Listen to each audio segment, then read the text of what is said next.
Find occasions to get together with family. അതായത് നമ്മുടെ കുടുംബത്തോടൊപ്പം നമുക്ക് ചെലവഴിക്കാനായിട്ട് എവിടെയെങ്കിലും നമുക്കൊരല്പം സമയം കിട്ടുകയാണെങ്കിൽ അതിനെ പരമാവധി പ്രയോജനപ്പെടുത്തുക എന്നുള്ളൊരു കാര്യമാണ് പറയുന്നത്. അപ്പോൾ നമുക്ക് എല്ലാവർക്കും അറിയുന്ന ഒരു കാര്യം തന്നെയാണ്, നമ്മുടെ കുടുംബത്തോടൊപ്പം നമ്മൾ സമയം ചെലവഴിക്കുമ്പോഴാണ് നമുക്ക് ഏറ്റവും കൂടുതൽ സന്തോഷം കിട്ടുന്നത്, അല്ലേ? പക്ഷെ ആ സന്തോഷം കിട്ടുന്നതിൻ്റെ ഒരു കാരണം ഇവിടെ എന്താണെന്നുള്ളത് പറയുന്നു. അത് വേറൊന്നുമല്ല, നമ്മുടെ ജീവിതത്തിൽ ശരിക്കും പറഞ്ഞാൽ ഒരു ദിവസവും നമ്മൾ പല പല ആവശ്യങ്ങൾക്ക് വേണ്ടിയിട്ട്, ഒരുപക്ഷെ നമ്മുടെ ജോലിയുടെ ആവശ്യത്തിനോ അല്ലെങ്കിൽ വേറെ എന്തെങ്കിലും കാര്യത്തിന് വേണ്ടിയിട്ട് നമ്മൾ പല വേഷങ്ങൾ കെട്ടിയാടാറുണ്ട്. പക്ഷേ ഈ വേഷങ്ങളൊന്നും ആവശ്യമില്ലാതെ വരുന്നത് ശരിക്കും നമ്മുടെ സ്വന്തം കുടുംബത്തോടൊപ്പം ചെലവഴിക്കുമ്പോഴാണ്. അവിടെ നമ്മൾ യഥാർത്ഥത്തിൽ ആരാണോ ആ ഒരാളായിട്ട് തന്നെ നമുക്ക് ജീവിക്കാം. അവിടെ ഞാൻ മറ്റൊരാളാണെന്നോ അല്ലെങ്കിൽ എനിക്ക് ഇന്ന കഴിവുണ്ടെന്നോ ഒന്നും നമ്മൾ തെളിയിക്കേണ്ട യാതൊരു ആവശ്യമില്ല. കാരണം നമ്മൾ ആരാണെന്നുള്ളത് നമ്മുടെ കുടുംബത്തിലുള്ളവർക്ക് യഥാർത്ഥത്തിൽ അറിയാം.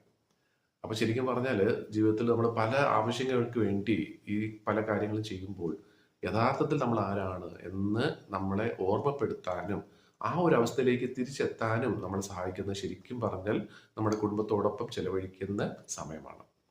അപ്പം ശരിക്കും കുടുംബത്തോടൊപ്പമാണ് ജീവിക്കുന്നത് എങ്കിൽ തീർച്ചയായിട്ടും എല്ലാ ദിവസവും ഒരല്പസമയമെങ്കിലും ആ കുടുംബത്തിന് വേണ്ടി മാറ്റിവെക്കുക.